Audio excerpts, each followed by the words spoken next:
El coronavirus sigue cobrándose vidas en España. Canarias tampoco se libra de los nuevos contagios.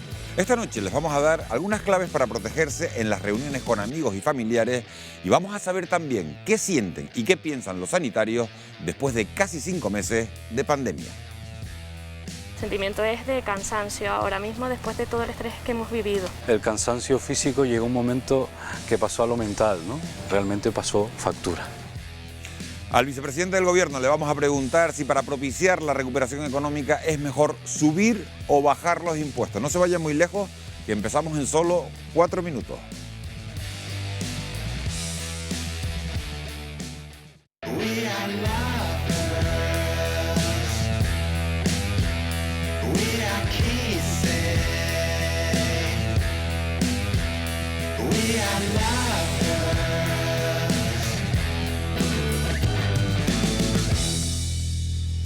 ¿Qué tal? Buenas noches. Más de 70 brotes de coronavirus siguen activos en nuestro país y Sanidad admite que algunos de ellos son preocupantes.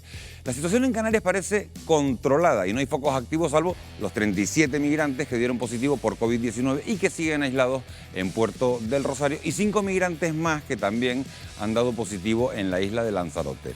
Mientras no se encuentre una vacuna, habrá que seguir conviviendo con el virus y eso implica extremar las medidas de precaución, sobre todo a la hora de quedar con amigos y con familiares. De todo ello vamos a hablar esta noche sin dejar de lado, como no, las consecuencias económicas que está provocando la crisis sanitaria. La Unión Europea empeora las previsiones para nuestro país, mientras el gobierno de Pedro Sánchez apuesta por subir los impuestos para salvar el gasto público. ¿Es esta la solución para reactivar la economía? Bueno, pues para resolver estas y otras preguntas nos acompañan en nuestro estudio esta noche Domingo Santana, que es economista, estuvo la semana pasada con nosotros a través del Skype. Nos acompaña también Iván Rodríguez, que es profesor de microbiología de la Universidad de Las Palmas de Gran Canaria y farmacéutico. Se estrena esta noche en Fuera de Plano Lourdes Trujillo, que es catedrática de Economía Aplicada de la Universidad de Las Palmas de Gran Canaria. Y está con nosotros también un hombre que conocen perfectamente, que es Jesús Sánchez Martos, que es catedrático de Educación para la Salud. Muy buenas noches a todos, muchísimas gracias por acompañarnos. Buenas noches, muchas gracias, Miguel Ángel. ¿Estamos en una situación de peligro en estos momentos con los rebrotes? Bueno, en estos momentos saturados no, y menos que aquí, que es la primera vez que piso este plató, con lo cual yo quiero empezar por agradecer a todo el equipo la invitación que me habéis dado. Sí, yo creo que estamos en situación de peligro, vamos a seguir en situación de peligro, seguiremos en situación de riesgo, mientras que no ocurran dos cosas. Una, que los imprudentes se vuelvan prudentes. Y otra, que tengamos las vacunas. Pero lo más importante es que la gente cumpla con las 3 reglas de oro: la higiene de las manos, la distancia de seguridad y la mascarilla. Bueno, pues nos vamos a quedar con esa primera introducción. En el mundo ya se alcanzan los 12 millones de casos de coronavirus y el epicentro de la pandemia se desplaza a América del Sur con Brasil a la cabeza, un país que registra más de 1.600.000 contagios. En España hay actualmente unos 70 brotes activos. Wendy Fuente, muy buenas noches, y miles de personas confinadas. Así es, vamos a hacer una pequeña radiografía de esa situación de los rebrotes. Muy buenas noches. Como saben, desde que se inició la desescalada en nuestro país, el pasado 21 de junio, se han detectado más de 120 brotes de coronavirus. De ellos, 74 siguen activos, afectando a 14 comunidades autónomas, aunque 2 de ellos son los que más preocupan a las autoridades sanitarias. El de la comarca de Segrià, en la provincia de Lleida, donde ha habido que confinar a más de 200.000 personas, y el de la comarca de Amariña, en Lugo, donde 70.000 vecinos han vuelto a la cuarentena. También preocupa un foco en Cáceres, donde un migrante que está en busca y captura tras dar positivo podría haber contagiado a 28 personas. Desde el inicio de la nueva normalidad, en el conjunto de España se han registrado más de 2.200 nuevos casos positivos. En las islas se detectan 41 casos activos, en Fuerteventura 37 de ellos son migrantes llegados en patera, todos asintomáticos y confinados en una nave del Cabildo para evitar la propagación del virus. Este caso no se considera un rebrote al tratarse de casos importados, al igual que ocurre en Lanzarote, donde 5 migrantes han dado positivo tras llegar en una patera en la que viajaban 25 personas. Como vemos, los nuevos contagios no paran de aumentar y lo hacen a un ritmo que no veíamos desde el inicio de esta crisis sanitaria. Seguimos mirando de reojo con bastante respeto y seguimos insistiendo en que se mantenga la distancia de seguridad, Miguel Ángel. No se puede bajar, Wendy, la guardia y preocupa especialmente lo que acabas de comentar. Iván, preocupa la situación en Lleida y en la comarca de Amariña, en Lugo. ¿Hay posibilidad real de que alguno de estos brotes escape al control? Hombre, yo creo que en estos momentos no creo que exista esa posibilidad, porque somos un país que tenemos una sanidad pública excelente y una salud pública excelente. Es lógico esta entrada y esta salida de los rebrotes. Ya siempre nos tenemos que extrapolar a lo que ocurre en el resto de los países. Igual en China empezaron a entrar y a salir, confinabas, no confinabas. Es normal, estamos relajando las medidas. Y al relajar las medidas, pues puede haber rebrotes. Hay una pregunta que se hace muchísima gente, esta se la dirijo a Jesús. En nuestro país ha disparado últimamente el número de nuevos infectados en los últimos días, sobre todo. De hecho, el ministro de Sanidad, Salvador Illa, ha llegado a manifestar en las últimas horas que ya no descarta un confinamiento total si la situación empeorara. ¿Crees que es posible, Jesús, que eso ocurra? ¿Se nos puede cruzar por la cabeza que vayamos a un segundo confinamiento? Hombre, yo creo que ahí el ministro ha echado un órdago. Yo sinceramente lo digo, ¿no? Y entonces yo tendría que cogerle el órdago. En fin, yo creo que no. Yo creo que somos muy inteligentes, hemos pasado una etapa muy difícil y yo creo que los políticos, los gobernantes tienen que ser mucho más inteligentes de lo que han sido. Confinamiento, sí, pero por favor, a nivel nacional, ¿no? Haga usted el confinamiento local. Además, señor ministro, señores del gobierno, hagan cumplir ustedes las leyes. Es que esto es lo más importante. Porque claro, si aquí decimos, bueno, que sí, que es lógico que haya brotes, que haya nuevos rebrotes, bueno, claro, mientras que estemos permitiendo y tolerando que la gente no cumpla las normas, pero yo no solamente me estoy refiriendo a los jóvenes que nos están viendo, que van a una discoteca, no, a los empresarios. Por ejemplo, las imágenes que hemos visto de la discoteca de Baleares desde esta mañana, que hemos visto durante muchos días. Ese local tiene que estar cerrado.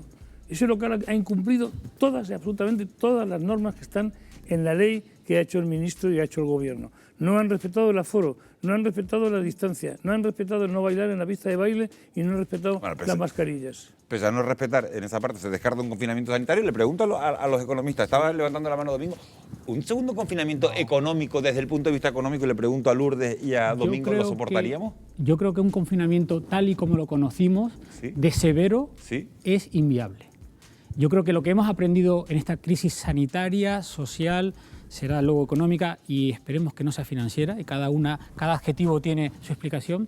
Lo que hemos aprendido es que los confinamientos severos destruyen mucho y a veces destruyen más de lo que pueden arreglar. Entonces yo creo que aquí habrá que hacer un confinamiento quirúrgico, que es lo que son las lecciones que hemos aprendido en la crisis, y yo creo que es inviable. No veo un confinamiento severo al modo más duro que vimos en las primeras semanas de abril. No lo veo. Aquí la palabra, desde luego, es la incertidumbre, ¿verdad? Porque tanto para la economía como para la sanidad vivimos en un mundo de incertidumbre. Claro, el tema es cómo va a afectar a la economía, pero aquí hay una cosa interesante que está pasando, que por primera vez, y esto además lo dijo Beatriz González, que es experta en temas de economía de la salud, se ha puesto el tema sanitario por delante de la economía. Entonces ahora manda el tema sanitario, no manda la economía. En algunos países se ha querido que fuera al revés y los resultados los tenemos delante. Indudablemente, un confinamiento duro está claro que afecta a la economía y más a la economía canaria, que aquí lo que pasa, dependiendo del exterior. Y perdóname, Lourdes, se esperaban los rebrotes para otoño y se están adelantando. Quiero decir, estamos preparados, porque parecía que la historia de las pandemias y de los coronavirus anteriores tenían siempre rebrotes. Entonces estábamos todos decir, bueno, vamos a tener este verano de tregua, de descanso de los profesionales sanitarios, que están exhaustos, de descanso de los profesionales y de los empleados y de los mandos intermedios, que están exhaustos, pero es que se está adelantando el rebrote. Y ese quizás es el miedo que tenemos ahora. La parte económica la vamos a tocar un poquito más adelante, pero sí me gustaría volver a la parte sanitaria, retomarla. Hemos conocido los resultados finales ya de ese gran estudio de seroprevalencia que se ha realizado en España, y de él se desprende que en Canarias solo, fíjense, un 2,3% de la población ha contraído el virus. Iván, ¿seguimos siendo muy vulnerables? Efectivamente. efectivamente somos vulnerables al virus, pero me gustaría recalcar las palabras del invitado de la semana pasada, Amos García. Somos vulnerables, es verdad, no tenemos las defensas en estos momentos creadas porque hemos tenido un contacto directo con el virus o masivo con el virus, pero la implicación que nos hubiera llevado un contacto masivo con el virus hubiera sido de muchas muertes. No podemos hacer ese tipo de exposición simplemente por crear una inmunidad de rebaño. Entonces, ¿que no hemos tenido la suficiente exposición?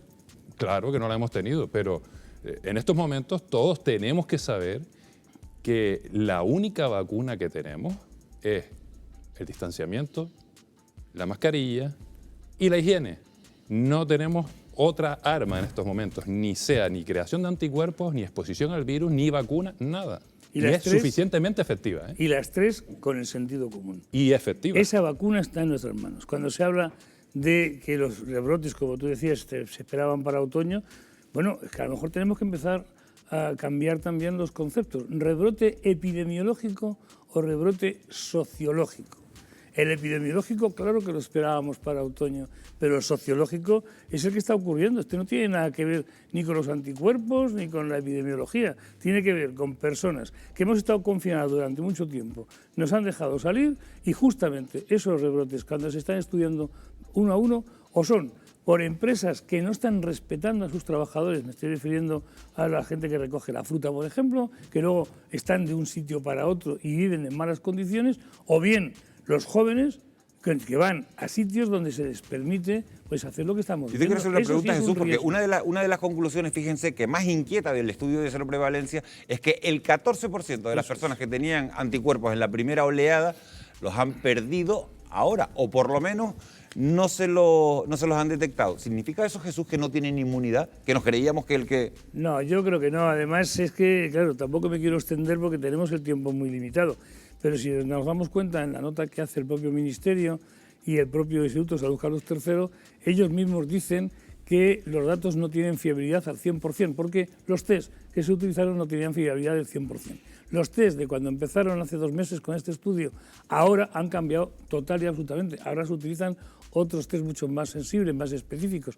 Pero además, vamos a ver, esto de los anticuerpos ahora ya todos hemos aprendido, nos hemos hecho todos epidemiólogos. Ahora todo el mundo sabe lo que son las IgG, lo que son las IgM, y parece como que no ha habido otra inmunidad. No, nosotros tenemos una inmunidad también antes de llegar a los anticuerpos, que son los linfocitos.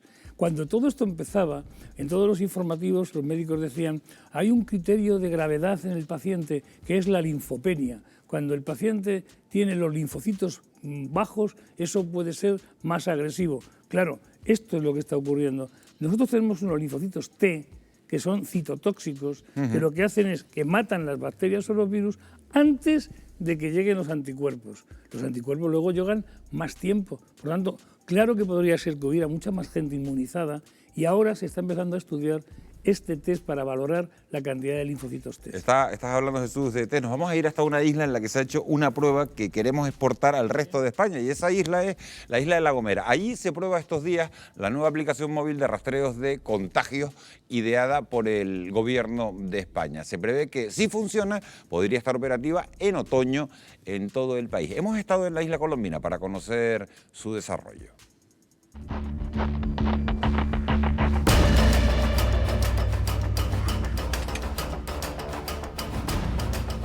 La Gomera, donde se detectó el primer caso de coronavirus en Canarias el pasado 30 de enero, se ha convertido desde hace unos días en laboratorio de pruebas de radar COVID, la aplicación que el gobierno central ha puesto en marcha para rastrear la COVID-19.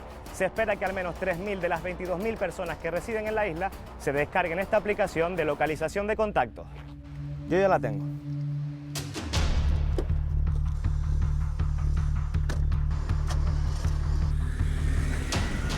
Nos dirigimos a San Sebastián de la Gomera para probar radar COVID y conocer su funcionamiento. El Cabildo ha puesto 4 puntos de información en la capital para atender las dudas de los ciudadanos.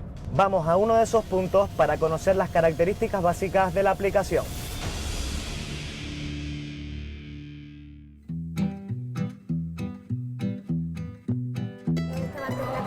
Gemma, una de las informadoras que ha habilitado el Cabildo, yo ya tengo la aplicación. ¿Cuál es el funcionamiento? El funcionamiento es súper sencillo. Desde que te bajes la aplicación, ya el radar empieza a funcionar. Es fundamental sobre todo mantener el Bluetooth conectado durante estos 15-20 días que dura lo que es la prueba en sí. La finalidad de la aplicación consiste en que a nivel de rastreo, ¿vale?, por medio del Bluetooth, los terminales puedan, entre comillas, bajo esta aplicación, saber y estar conectados entre unos y otros y el detectar los casos positivos que puedan haber entre personas, ¿vale?, utilizando el método de rastreo por la aplicación. El éxito de esta herramienta radica en gran medida en la aceptación ciudadana. Es necesario que una muestra significativa de la población de La Gomera haga uso de ella para que los resultados del proyecto sean fiables y permitan mejorar la aplicación de cara al futuro. ¿Cuál ha sido el grado de aceptación? La aplicación me gusta, considero que tiene muchas cosas positivas y sí las voy a utilizar. Realmente la instalé hace poco y me parece que es espectacular. Me parece bien para quien quiera saberlo, pero a mí no. Estoy un poco indecisa porque no sé hasta qué punto respetan la privacidad, si van a utilizar mis datos. La aplicación COVID-19 que se quiere poner en funcionamiento en la isla de La Gomera tiene la finalidad de localizar por Bluetooth a los usuarios que se den de alta en la misma y en principio no necesita hacer un acceso a los datos privados, ni necesita hacer un acceso a la ubicación o geolocalización personal, ni va a ceder esos datos a una administración pública. Como actualmente en La Gomera no hay casos activos de COVID, la aplicación va a funcionar con positivos simulados. Nosotros nos hemos puesto en contacto con uno de ellos para conocer cuál va a ser su rol en este proyecto. Seila, tú a partir de esta semana te vas a convertir en positivo simulado. ¿Cuál va a ser tu papel en este proyecto piloto? Pues una vez reciba en mi teléfono móvil la notificación comunicándome que soy uno de esos positivos simulados, mi papel constará en comunicar mi positivo COVID a través de un código de 12 números para que a todas aquellas personas con las que yo haya mantenido un contacto estrecho por más de 15 minutos y a menos de 2 metros de distancia reciban un aviso en el que su exposición pase de ser baja a ser alta. Ya conocemos el funcionamiento de la aplicación, pero ¿qué tienen que hacer los casos positivos de COVID y aquellas personas que han estado en contacto con casos activos tras recibir la notificación de la aplicación? Serían 14 días de aislamiento, tendrán un contacto diario médico en el que se les irá preguntando cómo se encuentran, si han tenido algún síntoma diferente. Se hará un seguimiento de todos los contactos estrechos de la persona que se ha identificado como positiva en COVID y además los rastreadores tendrán más fácil esta tarea porque a través de la aplicación determinaremos mejor qué personas más concretas están infectadas o podrían estar en riesgo. Y a los 14 días se les realizará de nuevo una prueba en la que si es negativo pues se terminará el proceso y si sigue siendo positivo tendrá que seguir en cuarentena hasta que se vuelva a repetir la prueba PCR y de negativo. La inmediatez con la que la aplicación emita una respuesta será una de las características que conviertan a este sistema de rastreo en una herramienta fundamental para poder llegar a controlar la propagación de la COVID-19 en caso de un rebrote en las islas, un aspecto de vital importancia para los servicios sanitarios. Un elemento fundamental en la lucha contra el COVID es la detección temprana y todos los sistemas de seguimiento, rastreo y control. Lo que va a hacer esta aplicación es reforzar aún más todos estos equipos en esa detección precoz y aislar a los casos que pudieran estar contagiados. Por lo tanto, nos vamos a colocar prácticamente en este momento a la cabeza de España. El 20 de julio finaliza este proyecto piloto que ha situado a la isla de La Gomera en el centro de atención de esta ambiciosa iniciativa. De sus resultados dependerá que la aplicación se extienda a todo el país. Bueno, pues ya lo han visto, así como está funcionando esa APP de rastreo en la isla de La Gomera y ya hay críticas que aseguran que el gobierno central ha llegado tarde y que la aplicación debería estar funcionando desde que se inició la nueva normalidad en todo el país. Iván, ¿ustedes qué opinan? Mira, yo soy europeísta, es decir, esta aplicación, ¿por qué la tenemos que hacer nosotros individualmente? ¿Por qué no se hace una aplicación europea? ¿Por qué no se hace una aplicación mundial?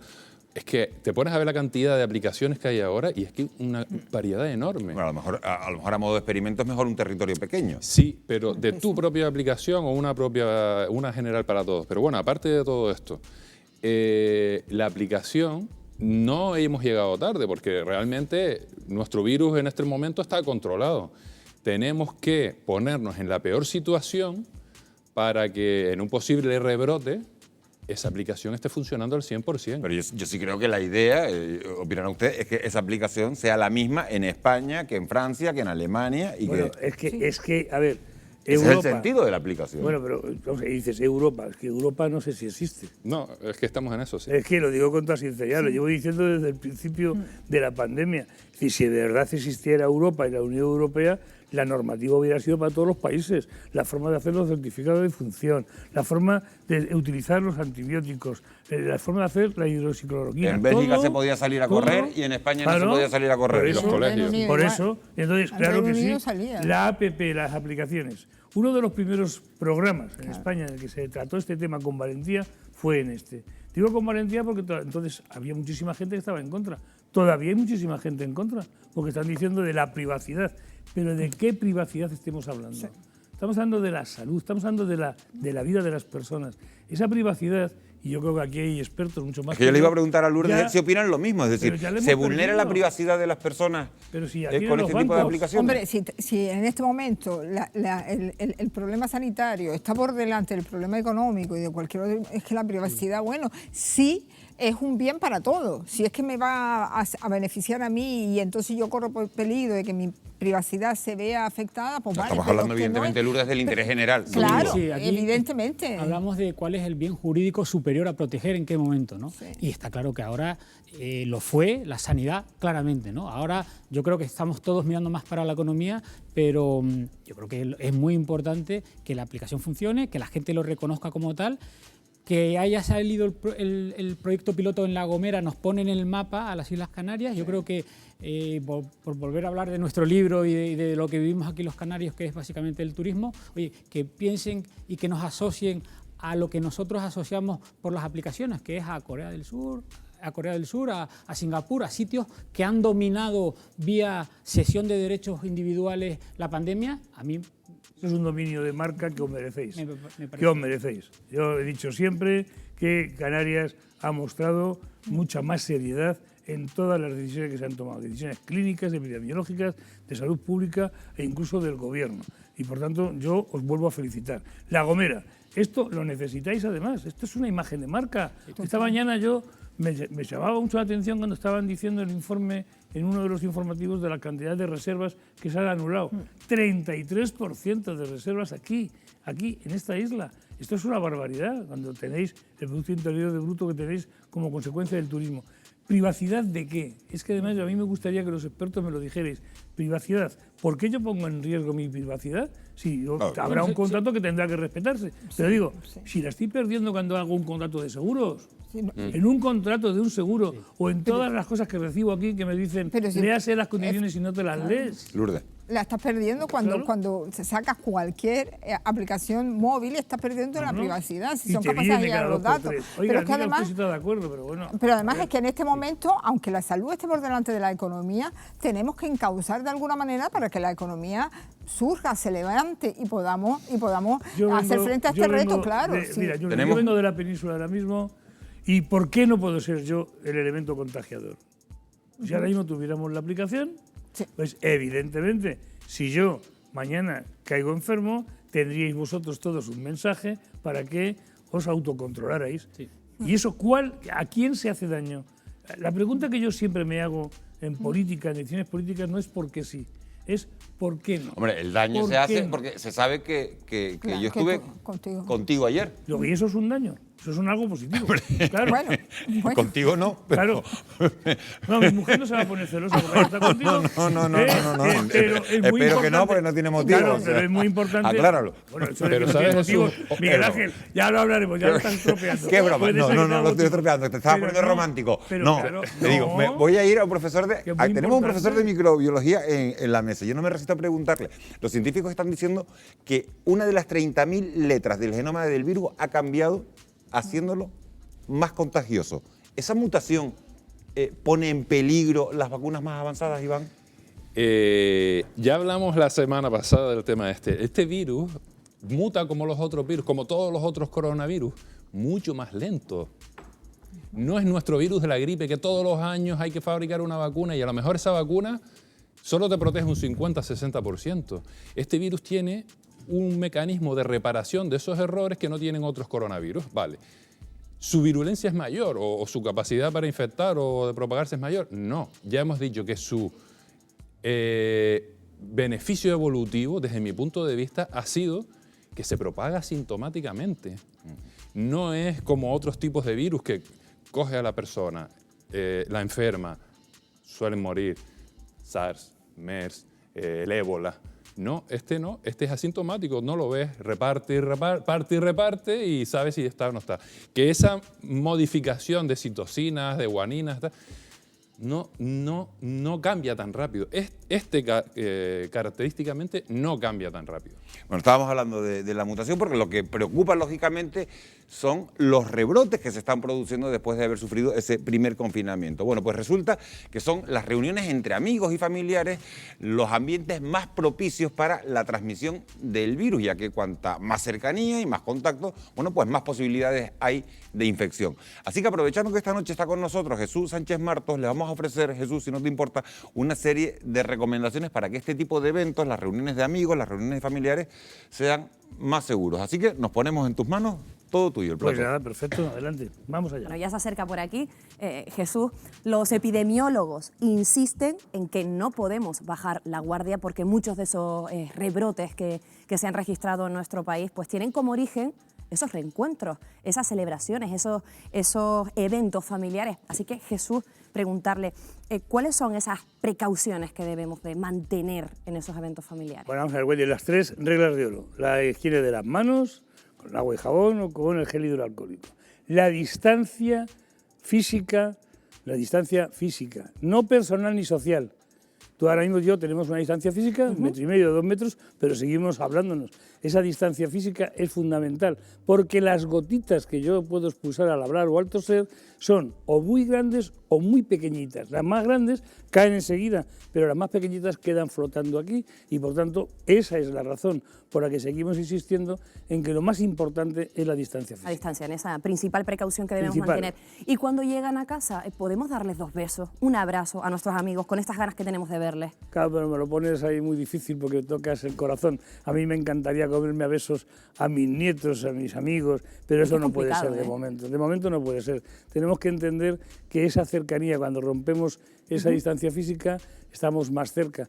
Hay formas de hacerlo, claro que sí. Por ejemplo, y a medida que vamos aprendiendo, claro que sí, podemos darnos un abrazo.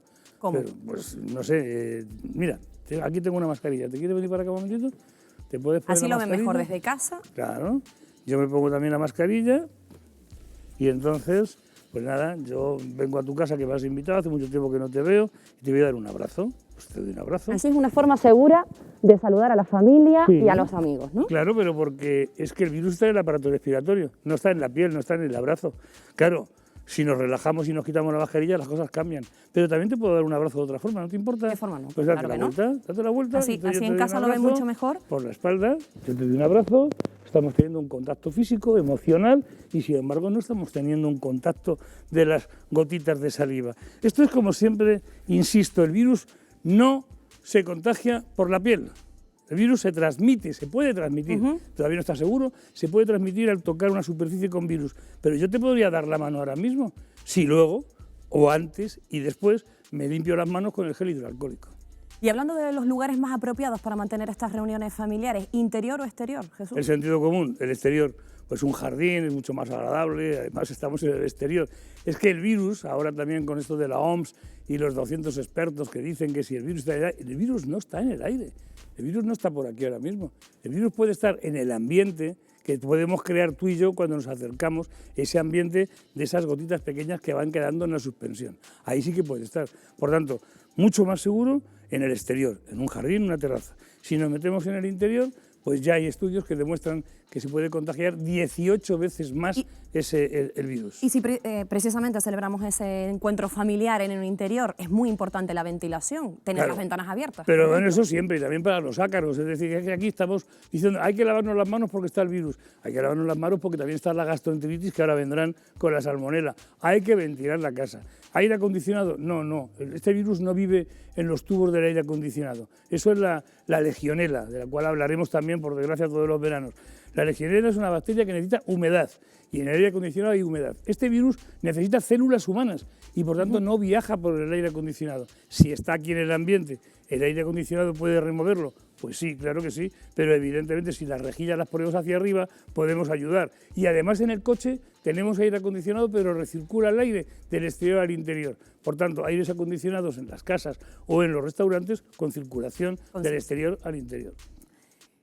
Tenemos muchísimas ganas de ver a muchos familiares, a muchos amigos. ¿Debemos de mantener un límite de invitados por seguridad? Pues esta es otra pregunta del millón. Yo me voy a escapar. ¿Límite de personas? Límite de tiempo. Si estamos aquí en este plató, pues cabrían más personas. ¿Por qué? Porque vamos a estar en la distancia del 1,5 metros o del metro. Claro, si en un espacio donde caben 10 personas a 1,5 metros metemos a 30, pueden caber. Claro que sí, habrá más contagio porque hemos roto con la distancia de seguridad. Y cuando toca sentarse en la mesa hay que tener también alguna precaución a la hora de sentarse. Sí, bueno, se puede sentar uno en diagonal si puede ser mejor, si no se puede. Es que no todo el mundo tiene casa de un salón de 200 metros, claro. Cuando no se puede, pero lo más importante es que cuando te sirves la comida, que nos olvidemos de ese carácter mediterráneo. Siempre con mi tenedor pincho, mira, prueba tú mi plato, yo pruebo el tuyo. Eso de momento no es conveniente porque ahí sí que el virus puede estar en la saliva porque vive en el aparato respiratorio y se conjuga con la saliva. Yo no te daría nunca un gusanito tocado con mi mano, sino que lo que haría sería ofrecerte con el plato para que te vayas sirviendo tú como se debe servir todos los comensales. Y para terminar, una última pregunta. ¿Es recomendable el uso de mascarillas en estos encuentros familiares? Es que es muy difícil, es que esto es como todo. Si ponemos tantas normas y prohibimos tantas cosas, al final la gente pues no las cumple, que es lo que estamos viendo.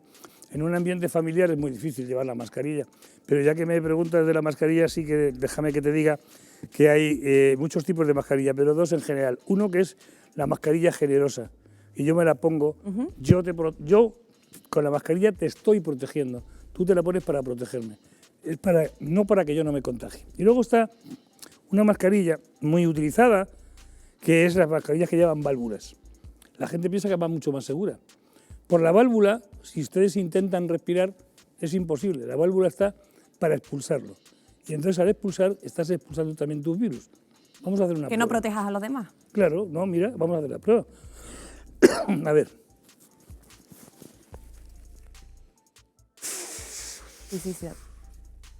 Prácticamente, ¿has visto que de salido? Los gusanitos que tenemos están en el suelo, que los has expulsado prácticamente todos. Claro, bueno, no sé si se ha visto, pero lo único que hemos hecho ha sido una pequeña trampa. Hemos cogido unos gusanitos, los hemos aplastado, los hemos puesto en harina, lo he metido aquí, las partículas son muchísimo más grandes que las de los virus. Si han salido las partículas, también los virus. Cuando veamos a alguien con una mascarilla, cuidado, porque esa persona puede estar contagiando. Y usted, que la ha comprado pensando que está mucho más seguro, pues quizás debería de reflexionar esta noche. Gracias, Jesús, por haber despejado tantas dudas que nos han surgido durante estos días de reencuentros con la familia. Y precisamente seguimos hablando de mascarillas, Miguel Ángel, y del uso obligatorio, como ha ocurrido en Cataluña. Gracias, Jesús. Un placer. Muchísimas gracias por esa información, porque hay un montón de preguntas de esas que ha respondido Jesús que nos estábamos haciendo todos. Pero vamos a seguir, como decía Wendy, hablando de mascarillas, porque desde hoy son obligatorias en Cataluña, en todo momento, aunque se garantice la distancia de seguridad. Y además en Euskadi se están planteando adoptar la misma medida. Iván, ¿qué les parece? ¿Habría que implantar esa obligatoriedad? Y hablo de territorios, incluido el de Canarias. Bueno, Canarias de momento lo tenemos controlado, estamos diciendo que estamos bastante controlados. ¿Obligada la mascarilla continuamente? Bueno, a lo mejor no, pero ya hemos visto que las 3 medidas básicas, y lo llevamos diciendo por activa y por pasiva, son distanciamiento, higiene de manos y mascarilla. Si queremos que esto no vaya más. Pero en esa dirección. ¿La medida que se ha adoptado en Cataluña, Jesús, es excesiva o la deberíamos adoptar todos? No, totalmente excesiva y además no tiene... Vamos a ver, cuando se toman medidas políticas sin evidencia científica, al final pasa lo que está pasando. Se pierde credibilidad.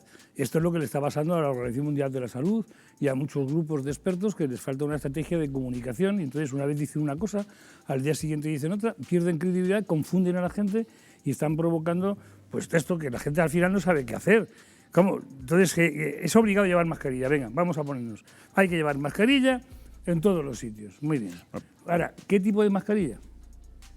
Primero, ¿qué tipo de mascarilla? Segundo, ¿quién controla las mascarillas? Porque cada vez estamos viendo en Internet que las compras en cualquier sitio. ¿Quién está garantizando la seguridad de la mascarilla? O sea, usted me obliga a llevar mascarilla y ahora yo puedo llevar la mascarilla que la llevo puesta desde hace un mes, que se ha ido hasta el color. Esto no es seguro. Lo más seguro es explicar a la gente el porqué y, desde luego, no tienen que pagar justos por pecadores. El que una persona esté paseando por la calle sin mascarilla, sin estar al lado de una persona, no se contagia porque el virus no está en el aire, está en el ambiente que podemos crear aquí en este. Si esto se le llama aire. Si esto es aire, aire. Si no hay distanciamiento, mascarilla. Por eso. Pero ahora mismo, en el aire, sí, si yo me acerco a Miguel Ángel, en el aire que hay entre Miguel Ángel y yo está.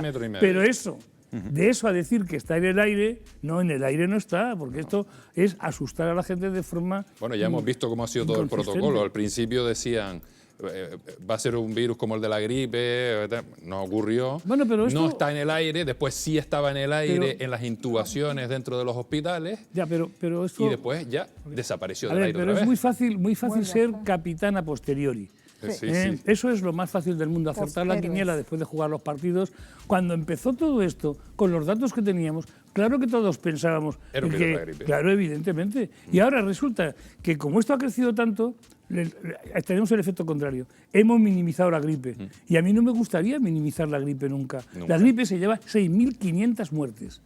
Y de ellas, 4.000 muertes el año pasado en personas mayores de 65 años sin vacunarse de la gripe. Estamos todos deseando de tener la vacuna del coronavirus, tenemos la de la gripe y no la estamos utilizando adecuadamente.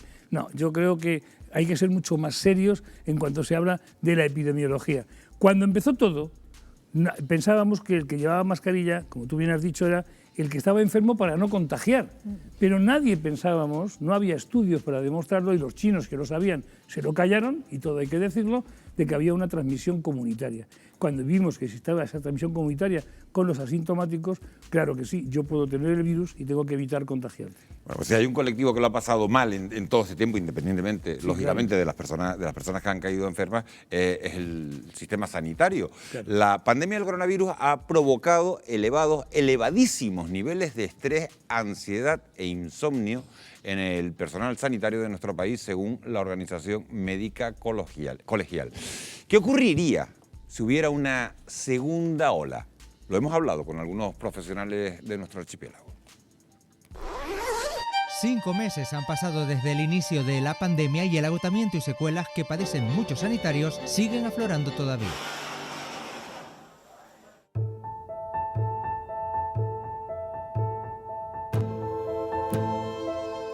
David, eres enfermero, has vivido en primera línea de fuego la crisis sanitaria. Te he citado aquí porque, por ejemplo, en este hotel, el primer punto de confinamiento de nuestro país, viviste jornadas maratonianas. Pero después, ¿cómo lo viviste en tu unidad del Hospital de la Candelaria? Ciertamente el cansancio físico llegó un momento que pasó a lo mental, ¿no? Era día a día, 24 horas, en lo que único que pensábamos eran coronavirus, ¿no? Y eso nos marcó mucho, ya te digo, realmente pasó factura. A ese agotamiento sumarle que muchas veces no regresaste a tu casa. ¿A dónde te ibas? Por haber tenido un contacto estrecho con un caso diagnosticado, pues nos tuvimos que ir también fuera de casa, ¿no? Y en esta ocasión pues me pude ir a un hotel medicalizado. El decirte que no puedes irte para casa, sino tienes que irte a otro entorno tuyo totalmente diferente, eso mentalmente también te afectaba. En nuestro caso encima que en mi casa convivimos 2 enfermeros, mi mujer y yo somos enfermeros y los 2 estuvimos en primera línea, ¿no? Pues todo se complicaba muchísimo más. Me gustaría mucho hablar también con tu esposa, ¿podríamos ir a hablar con ella? Cuando quieras, nos está esperando. Muy bien, vamos.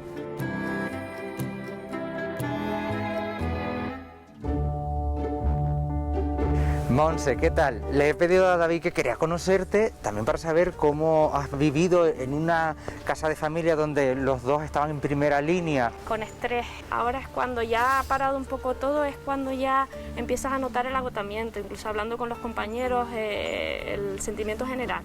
El sentimiento es de cansancio ahora mismo después de todo el estrés que hemos vivido. Siempre hemos temido eso, enfermarnos los 2 a la vez, más que nada por los niños.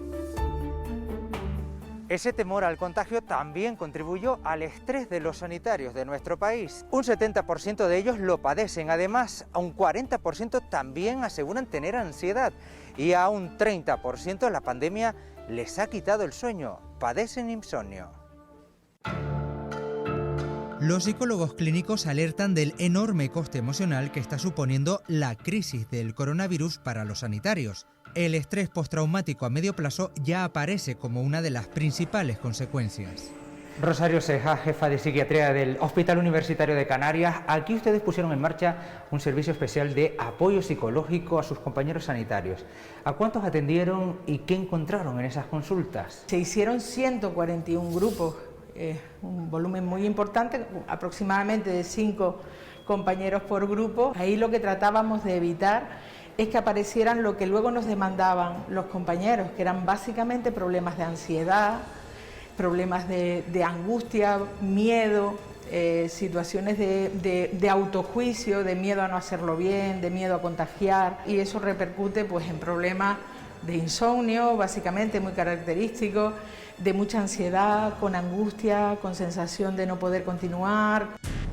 Otro de los sectores que no han descansado son los trabajadores de salud pública. Su labor nunca se había visibilizado tanto como hasta ahora.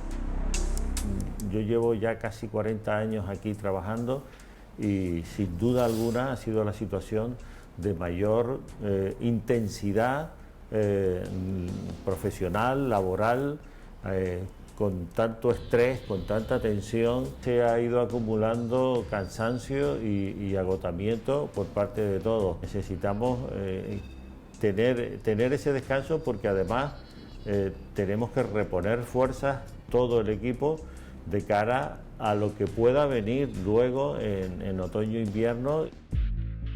En estos momentos de la pandemia, la atención se centra en si el personal sanitario reuniría las fuerzas suficientes para hacer frente a otra hipotética ola de contagios.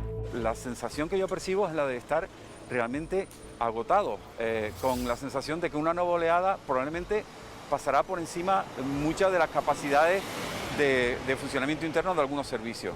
¿Cómo solucionarlo? Yo creo que con buena voluntad todo tiene un límite y hasta ahora casi todo se ha hecho con la buena voluntad de las personas que trabajan en este hospital, porque hay que verse con un EPI puesto durante 6, 7, 8 horas. Es realmente esclavizante. El impacto de la pandemia deja a gran parte del personal sanitario extenuado. La responsabilidad colectiva será clave para que no se vuelvan a poner a prueba sus capacidades físicas y mentales.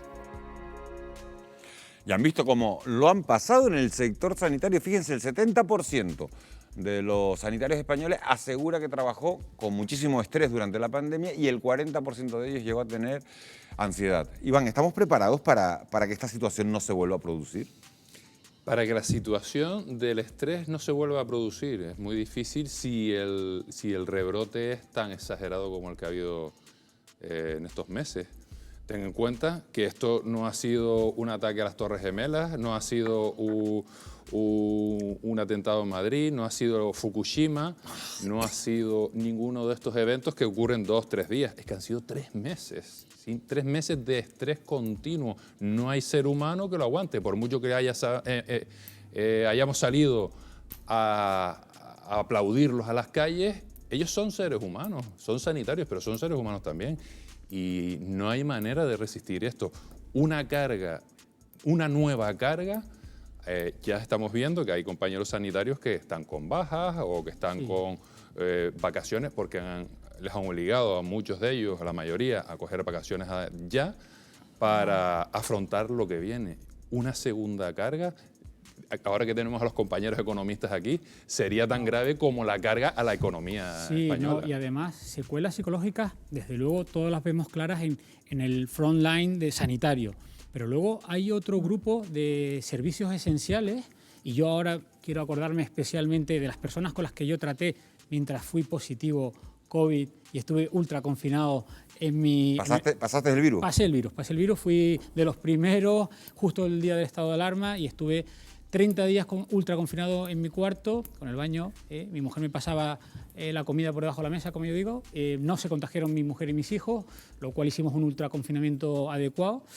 Y me quiero acordar de esas primeras semanas de, pues por qué no decirlo, de alguien que no tiene muy buena prensa, de los profesionales del sector bancario. Aquí, además de los sanitarios, de los que yo creo que todos estamos profundamente agradecidos porque han dado el do de pecho y más, hay un grupo de profesionales esenciales, y así lo fueron los del sector bancario, que se preocuparon de que la economía que subsistía, siguiese corriendo por las venas de este país. Yo hablé con profesionales bancarios, porque ese es mi día a día, un viernes por la tarde, un sábado por la mañana, un sábado por la tarde, un domingo por la mañana y un domingo por la tarde. Y estaban los profesionales del sector bancario muy motivados a sacar la economía adelante también. Entonces, yo creo que hay que romper lanzas por muchos grupos. No he oído nada del sector financiero y ha pasado. Y las secuelas psicológicas que pasarán esos profesionales y el estrés a esos empleados, mandos intermedios, directivos que han tenido que tomar decisiones de ERTE, de financiación con ICO. Bueno, aquí yo creo que puede ser que haya una segunda vuelta en otoño, ¿eh? Indudablemente. Bueno, esperemos que no. Bueno, vamos a ver. Pero no nos olvidemos de un sector también, vamos, que así indudablemente no está en el frente, pero ha estado en segunda línea, que es la logística, el sector logístico. Es que sin ellos esto no hubiera sido imposible tratar a toda esta gente, comer, hubiera sido imposible el día a día. O sea, las empresas de logística y las empresas de alimentación, es decir, han tenido un papel fundamental. Siempre nos olvidamos del repartidor, pero el repartidor es que estaba llevándote la comida a tu casa y llevando la comida al supermercado. Y con mucho riesgo, porque son gente de un nivel cultural a lo mejor más bajo, un nivel medio más bajo, y con un riesgo, y ahí estaban, y muchos cayeron. Y llevas toda la razón, pero fíjate, ya nos hemos olvidado tan rápidamente, por ejemplo, de los transportistas, los que nos traían la fruta, nos traían el arroz, los cereales, el pan. Bueno, esta gente estuvo un tiempo sin poder parar en las autopistas ni siquiera para tener la higiene, porque estaba todo cerrado y no podían ni siquiera comer o calentarse la comida en un microondas. Yo creo que todos. Ahora, la pregunta que hace Miguel Ángel, ¿estamos preparados? Bah, yo creo que sí. Y ahora te voy a hacer otra. Yo creo que sí. Sinceramente creo que sí, porque los profesionales sanitarios es la fortaleza más grande que tiene nuestro sistema sanitario, porque tienen una gran resiliencia. Esto no significa que yo les quite el síndrome de estrés postraumático, porque yo defiendo que haya una unidad funcional para atender a los profesionales sanitarios, entre otros. Pero sí que quiero decir en esta mesa y decirles a todos ustedes que los médicos, y cuando digo médicos digo enfermeros, farmacéuticos, los médicos también lloramos, ¿eh? Claro. Los médicos también lloramos. Te quería preguntar, Jesús, el estudio de cero prevalencia concluye que el 10% de los sanitarios españoles se ha contagiado del coronavirus, y ese 10% significa que es el doble de la población general. Esa cifra no nos debería invitar a reflexionar. Pero por supuesto, y si mañana se hiciera el estudio de cero prevalencia entre los jóvenes que están saltándose a la torera, seguramente que saldrán otras cifras distintas. Es decir, ese estudio de cero prevalencia de los profesionales significa que son los que han estado más en riesgo, ya no solamente por culpa del virus, sino también por culpa de las decisiones políticas, que yo espero que hayamos todos aprendido a que no podemos seguir yendo a comprar los materiales que necesitemos a los mercados persas de China, porque tenemos que reindustrializar España, ¿eh? Has tocado la política y hay otra encuesta, Iván, que dice que, realizada a más de 2.500 sanitarios españoles, que señala que la mayoría de ellos suspende la gestión del gobierno y de las comunidades autónomas en esta crisis sanitaria.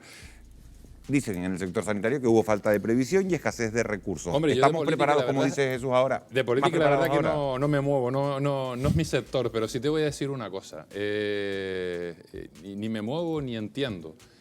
Pero una crisis como esta, que están los economistas también está ahí, podríamos hablar de un cisne negro, ¿no? Que suelen hablar en economía también, un hecho altamente improbable, aunque los epidemiólogos y los microbiólogos sepamos que cada 10 o 20 años es normal que ocurra una cosa de estas, que surja un caso de estos. Hay que verse en política con una crisis tamaño de esta. Hay que verse para moverse ágilmente, para poder hacer las cosas en algo que nunca se les había planteado. Porque un gobierno como el que está ahora nunca se le ha planteado una crisis epidemiológica. Ni a este ni a ninguno. Entonces hay que saber actuar ahí.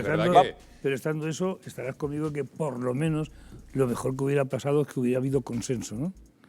Porque claro, es que los rifirrafes entre todas las comunidades y el gobierno, lo único que han hecho ha sido retrasar todo. Empezó el consenso y luego se fue diluyendo. Claro. Era tener una opinión. No vamos a abrir un debate político porque vamos a hacer un alto para la publicidad y a la vuelta vamos a hablar de otro asunto que es muy interesante, porque el coronavirus no es la única amenaza que nos debe preocupar en estos momentos. Los científicos han alertado de que el calentamiento global podría favorecer, fíjense, la propagación de nuevos y peligrosos virus. Vamos a hablar de ello enseguida. Nos vamos 2 minutos a publicidad y regresamos con ustedes. Hasta ahora mismo.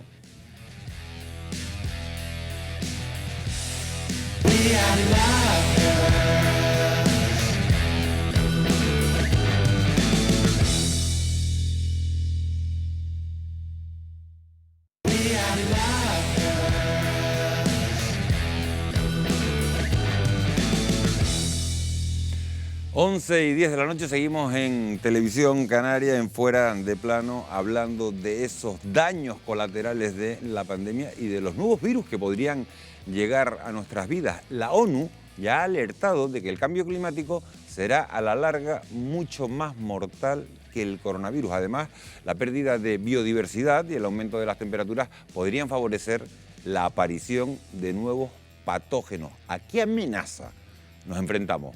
Hemos hablado con el biólogo Fernando Valladares, uno de los mayores expertos en esta materia. Fernando Valladares, científico del CSIC, queremos abordar con usted la posible relación que hay entre el cambio climático y la aparición de nuevos virus. Lo cierto es que en los últimos años asistimos a la aparición de nuevas enfermedades como el SARS, el MERS y ahora la COVID-19. ¿Tiene algo que ver el calentamiento global con que haya más enfermedades que nos afectan a los humanos en los últimos años? Sí hay relaciones, no en todos los casos es directa, pero pensemos que el origen de muchas enfermedades infecciosas humanas que acaban llegando a la humanidad en gran escala tienen origen tropical. Y con el calentamiento asociado al cambio climático, los límites de lo que es una región tropical y una región templada se van difuminando. Señor Valladares, se han descubierto bacterias y virus desconocidos que permanecen congelados desde hace 15.000 años en una de las capas de hielo más antiguas de la Tierra, situada en el Tíbet. La creciente fusión de ese hielo podría liberarlos. ¿Esto puede transformarse en nuevas enfermedades? Sí, es un riesgo, indudablemente, tanto en algunos glaciares de China que se ha descubierto, como en algunas zonas del permafrost, este suelo permanentemente congelado, en zonas del Ártico, en Siberia, se están liberando virus y se están liberando agentes patógenos de épocas pasadas. Van sumando a la lista de nuevos microorganismos con potenciales riesgos, ¿no? Y no queremos aumentar esa lista, que ya tenemos una lista propia, una lista que además sabemos que muta, que se recombina, que el mismo patógeno cambia de matrícula y de identificación. Según algunos expertos, los cambios en el medio ambiente alteran también el entorno en el que se mueven los virus, provocando además mutaciones. ¿Es esto una amenaza real? El hecho de que el medio ambiente esté alterado nos acaba perjudicando de muchas maneras. Hay especies que actúan de cortafuegos naturales y si faltan esas especies, el riesgo de que salte ese patógeno a la especie humana es mayor. ¿Para usted el virus es parte del ecosistema? Si cometiéramos el error de pedirle a ese genio que te dice te concedo un deseo y tú le pidieras que desaparezcan los virus de la Tierra, viviríamos aproximadamente 24 horas. La inmensa mayoría de los virus, la inmensa mayoría, no son patógenos y cumplen funciones reguladoras que estamos empezando a entender. Pensemos que hay probablemente cientos de miles de especies de virus y solamente 20 o 30 son patogénicas. ¿La mejor vacuna para el futuro de esta y otras pandemias es el cuidado de la naturaleza? La naturaleza nos provee una especie de vacuna, si queréis, metafórica o retórica. No es igual que la vacuna que se está persiguiendo. Tiene algunas diferencias y algunas ventajas, ¿no? La vacuna que ahora perseguimos es sin duda muy específica y será muy eficaz. Pero llegará tarde. Llegará en el momento en que ya habrá muerto más de 500.000 personas y que habrá estado durante meses la humanidad confinada. Que la naturaleza no nos da una vacuna específica ante un patógeno, no elimina el riesgo completamente, pero baja mucho las probabilidades de que esas pandemias ocurran. Fernando Valladares, muchísimas gracias por su tiempo. Un saludo. Un placer, aquí me tenéis. Gracias. Bueno, pues son las palabras de Fernando Valladares. ¿Alguna opinión al respecto? Sí, la opinión es que los virus, las bacterias, todos estamos en sintonía con ellos. Ellos son amigos nuestros realmente. Estamos compuestos de 40 billones de bacterias, es decir, 2-3 kilos de tu peso. No, tanto como amigos, ¿no? Sí, es que ellos nos hacen una fusión base. Vivimos Sin gracias ellos no a ellos. vivimos. Ellos son amigos nuestros. ¿Qué Lo ha pasa? dicho Cuando muy se bien. rompe el status quo, cuando tú alteras tu pH, tu humedad, tus antibióticos, se rompe y ellos, claro, no pueden evolucionar en ese aspecto y te pueden producir una infección. Pero más allá de que hayan surgiendo virus en el Ártico, en el Antártico o en los desiertos, tenemos África muy cerca. Pero tenemos y malaria, esa pregunta que estábamos lanzando al aire, perdona que te interrumpa, Iván, Sí. ¿crees que el calentamiento global acarreará más Claro. pandemias en el futuro? Claro, Esa pregunta tenemos a Aedes la abro aegypti. toda la mesa. Por ejemplo, tuvimos en Fuerteventura Aedes aegypti, que produce el Zika, perdona. Es un mosquito que, según la variación de la temperatura, se puede desplazar. Tenemos la malaria. El mosquito de la malaria, por ejemplo, si sube un poquito la temperatura nada más, puede vivir perfectamente en nuestro ambiente. Imagínate Canarias con malaria. A nivel, ya estamos hablando turístico, no estamos hablando a nivel de Sí, que lo tenemos aquí enfrente, en África, y te tienes que vacunar. Domingo quería hablar. millones de personas Pero por porque malaria. los virus Domingo Lourdes viajan también. No, yo hablaba, el Zika se hizo famoso con el Mundial de Brasil, ¿no? Yo creo que vamos conociendo a base de trompicones un poquito más de microbiología. Yo lo que quería decir rápidamente es que el cambio climático, economía verde y energías renovables, yo creo que es una línea continua que presenta una oportunidad para Canarias. Bueno, Canarias consume sobre todo energías fósiles, somos un coste al Estado español de 1.400 millones anuales. Ahora y luego hablaremos de números, que los números se van a complicar mucho, la situación macroeconómica española se va a complicar. Yo creo que es el momento de repensar Canarias. Y aquí surge indudablemente una oportunidad en autoconsumo fotovoltaico, vehículo eléctrico, almacenamiento. Ahí meto el hidrógeno, yo no soy un especialista, pero hay muchas oportunidades que, oye, pues aprovechando que estamos ahora revisando el panorama económico y energético, tendríamos que meterle mano. Pero preguntaba Esto si era enlaza, la causa. enlaza con lo que él decía antes, la reindustrialización. Claro. ¿Por qué enlaza? Por dos motivos. Es decir, por lo que estás hablando del coronavirus, claro, no hemos visto que dónde fabricamos, dónde salimos. Y otra cosa por el cambio climático. Esto ya estaba haciendo efecto. ¿Por qué? Porque el 80% de la mercancía mundial, del comercio mundial, se mueve por el mar, por el transporte marítimo. Y el transporte marítimo es de los que más poluciona. Entonces, claro, volvemos a reindustrializar ya por un motivo del cambio, por un motivo del que tú hablabas del COVID y por otro motivo del cambio climático, porque es una oportunidad para Canarias, además, lo que tú estabas hablando, porque aquí tenemos talento, tenemos posibilidades, Pues claro. Y la reindustrialización en Canarias pasa Pero por claro. el talento, es decir, las energías renovables, ¿Vamos a hablar enseguida? La digitalización, en Pero, fin. pero, perdona, por eso Sí. yo no puedo estar nunca a favor de esa palabra. Vamos a reconstruir España, si no se ha destruido. Sí, sí. Si no se ha destruido, esto no ha pasado ninguna guerra.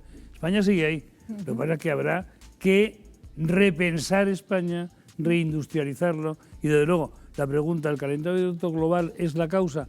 No, el calentamiento global ya lo conocemos hace tiempo. Ahora, ¿es el desencadenante de que pueda progresar una epidemia, convertirse en pandemia, si no vamos a una economía verde? Claro que sí, y eso es lo que está diciendo, es que tenemos enfermedades. El Zika ya llegó también a Valencia, por tanto en cualquier momento podemos tener una enfermedad pandémica. Es que han enlazado ustedes prácticamente el programa porque de verdad que estaban hablando, lo decía Domingo, es que van de la mano un poco el cambio climático con lo de las energías renovables. Y la lucha contra el cambio climático puede ser también un motor, como estaban diciendo nuestros invitados, para la recuperación económica. Así lo cree por lo menos la Unión Europea, que reivindica la economía verde para salir de esta crisis. Uno de sus pilares lo forman las energías renovables, una oportunidad única, como estaban diciendo también, como lo decía Lourdes, para Canarias. Vean el reportaje que hemos preparado. Este gesto tan cotidiano esconde un sistema energético obsoleto, caro y contaminante.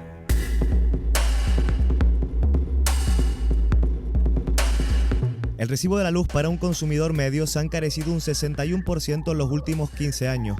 Un suministro eléctrico que Canarias produce en centrales que emiten al año más de 3 millones de toneladas de CO2. Y esto ocurre en unas islas con unas condiciones excepcionales en fuentes naturales de energía. En 2019 las renovables crecieron un 57% en el archipiélago, un aumento importante pero insuficiente que nos mantiene en plena dependencia del petróleo. Pese a contar con recursos inagotables, la producción energética limpia en las islas tan solo alcanzó un 16% frente al 38% de la media nacional. Pero se van dando pasos. El viento mueve hoy las aspas de 73 parques eólicos en Canarias, uno en El Hierro, otro en La Gomera, 4 en La Palma, 44 están en Gran Canaria, 16 en Tenerife, 3 en Fuerteventura y 4 en Lanzarote. En breve habrá un salto importante. A estos 73 parques se sumarán otros 143 que ahora se encuentran en trámite y que situarán a Canarias con un total de 216 infraestructuras eólicas. Antes de la pandemia, Europa ya tenía una hoja de ruta de color verde, pero el coronavirus está empujando a las energías renovables a lo más alto de la reconstrucción económica, más baratas que las tradicionales, creadoras de miles de empleos y también palanca para afrontar otras crisis globales, entre ellas la climática. El Pacto Verde es una motivación de la Unión Europea a la hora de incorporar lo que son emisiones cero de determinados tipos de residuos a la atmósfera en el 2050. En Canarias puede verse traducido a la hora de establecer determinados tipos de líneas financieras adecuadas para mejorar las inversiones de estas características. Con financiación europea y española también se avanza en otra fuente de energía inagotable, la solar. Toda esta tecnología acaba de recibir un impulso de 20 millones de euros para subvencionar la instalación en Canarias de placas fotovoltaicas como esta. El sector está muy contento con la nueva convocatoria Solcan. Esto va a activar la actividad económica, va a activar el empleo, va a ayudar a paliar los efectos de esta tremenda crisis que estamos viviendo. Cualquier familia que se quiera instalar unas placas, que quiera consumir energía renovable y hacerlo con fotovoltaica, está ayudando a mejorar el planeta. Alfonso, tú eres uno de esos ciudadanos que ha apostado por las energías renovables. ¿Desde cuándo cuentas con esta instalación fotovoltaica? Esta instalación está montada desde septiembre del año pasado. ¿Y qué beneficios o qué ventajas te aporta a ti esta instalación? Me ahorro bastante, me ahorro ya más de la mitad de la factura y todavía falta los trámites para verter lo que me sobra a la red. Hay otros factores económicos importantes, como son que esta instalación la monta gente local. Si tú das trabajo local, pues al final te revierte a ti, es el dinero que no se va. Edificios, calles y barrios enteros pueden autoabastecerse con energías renovables, como en Adeje, donde ya trabajan para implantar las llamadas comunidades energéticas ciudadanas. José Miguel, ¿en qué consisten estas comunidades? Bien, estas comunidades son un modelo de producción de energía alternativa, de energía limpia, en la que participan personas individuales a través de sus casas, utilizando el sol fundamentalmente, de forma que producen la energía y la consumen. Es, digamos, un proyecto también que se abre a la generación de empleo y de empleabilidad, que se abre también a la autonomía en la producción energética y desde luego a un gran ahorro para las familias y para los barrios que utilicen este tipo de energía. Además de proyectos urbanos, Canarias aspira a generar energía limpia gracias a una de las obras de ingeniería más importantes de toda España. Jonay Concepción, ingeniero de caminos del Cabildo de Gran Canaria, nos encontramos ahora mismo donde va a instalarse esa central hidroeléctrica Chira-Soria. Sí, efectivamente, nos encontramos en el embalse inferior de la presa de Soria, entre las que se va a desarrollar la central hidroeléctrica. Este proyecto es una central reversible que se ejecuta entre este embalse, que es el inferior, y el embalse superior, que es Chira, que aprovechando el desnivel existente entre ambos embalses se generará energía en las horas de mayor demanda y en las horas de menor demanda mediante el bombeo se volverá a elevar el agua al embalse superior. Con este proyecto, teniendo en cuenta que no se podrían desmantelar todas las centrales, podríamos quedarnos en la mitad, es decir, un ahorro del 50% de las emisiones de CO2. ¿Se barajan ya fechas de ejecución, Jonay? Lo que es la puesta en marcha de la central, podríamos estar hablando de finales del año 2025.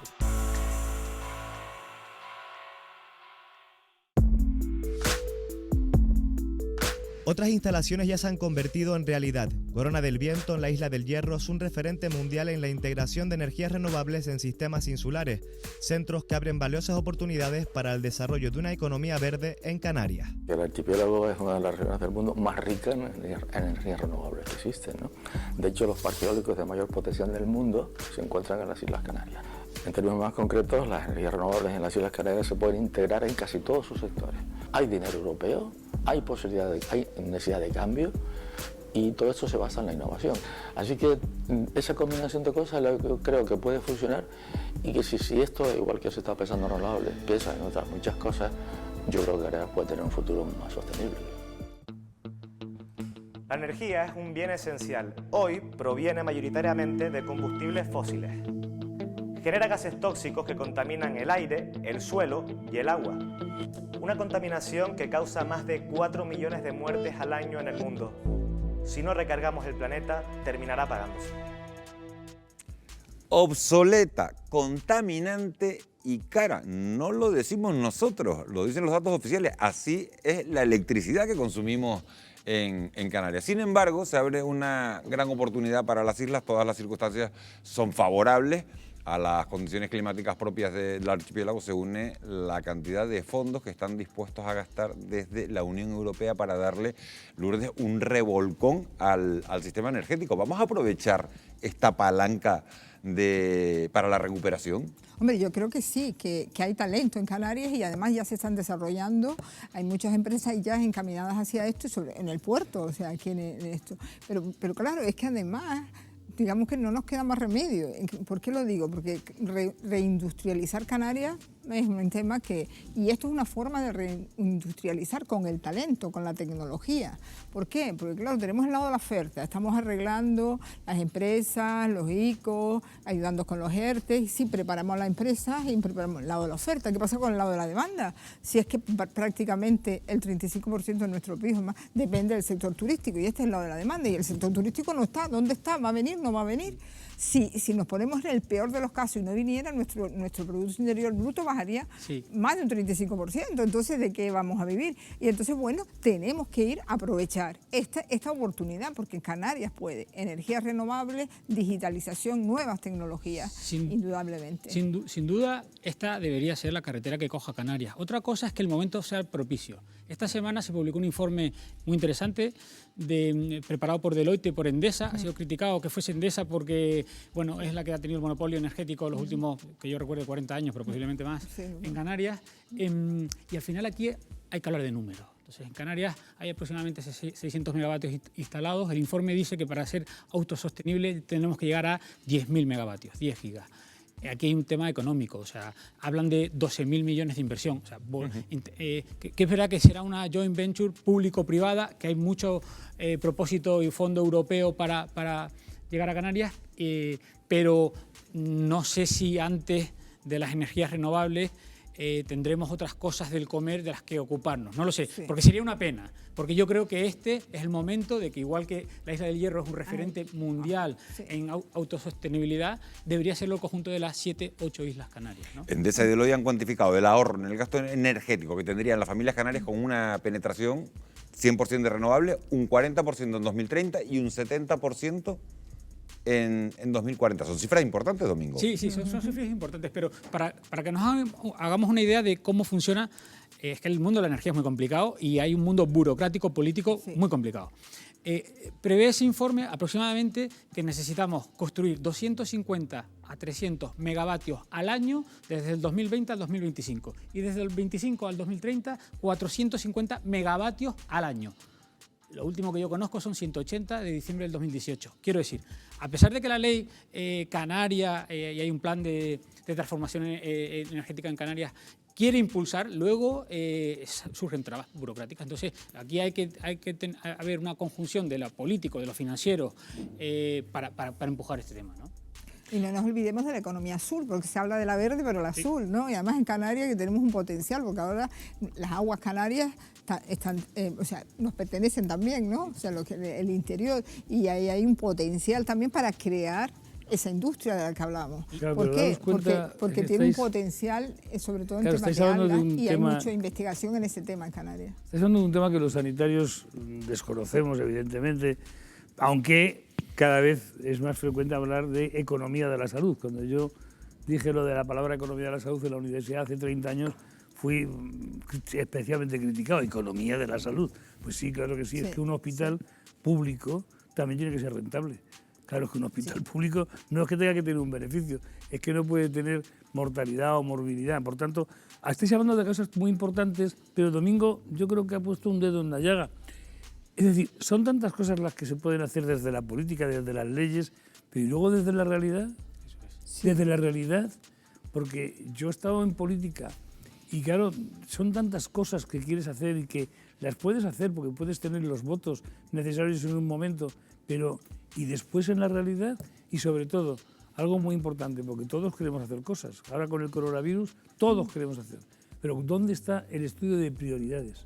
¿Por dónde tenemos que empezar? Bueno, y es que las prioridades las va a marcar la economía. Yo no quiero meterme en el cuadro macroeconómico español y en el déficit, pero aquí no va a haber dinero para todo. Claro. O sea, pero no va a haber dinero para todo. Entonces, hombre, indudablemente, pero están las universidades tienen talento y está ahí y están saliendo proyectos sobre estos temas y están avanzando. Tenemos proyectos de la Unión Europea y están ahí, están yo soy saliendo. Universitario, un enamorado de la universidad.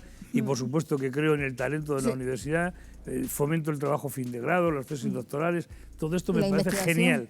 Pero igual que hemos exigido un comité de expertos para el tema de las decisiones políticas en salud, se tendría que exigir un comité de expertos en economía para que pudieran estudiar qué posibilidades hay, cuánto dinero vamos a tener, cuánto dinero vamos a tener, porque el dinero no sale de ahí. Y ahora, ¿qué prioridades son las que hay que establecer? Pero realistas, desde luego con la logística. No sé si han visto el proyecto del Consejo Social de la Universidad de Las Palmas de Gran Canaria. Estamos en un proyecto donde un grupo de expertos se están uniendo para hablar de todo esto, para ver cómo reconstruir la economía canaria. A mí me falta una pregunta que le quiero hacer a Lourdes sobre el empleo antes de irme a publicidad. Dime rápidamente. A mí me falta que todo esto, que son importantes cosas en toda España, que alguien las una. Sí, tengo muchas grupo. Piezas de puzzle, Consejo Social de tu universidad, de la mía, la idea de esta empresa, de Deloitte, el otro, Endesa, y me falta quien forme el puzzle.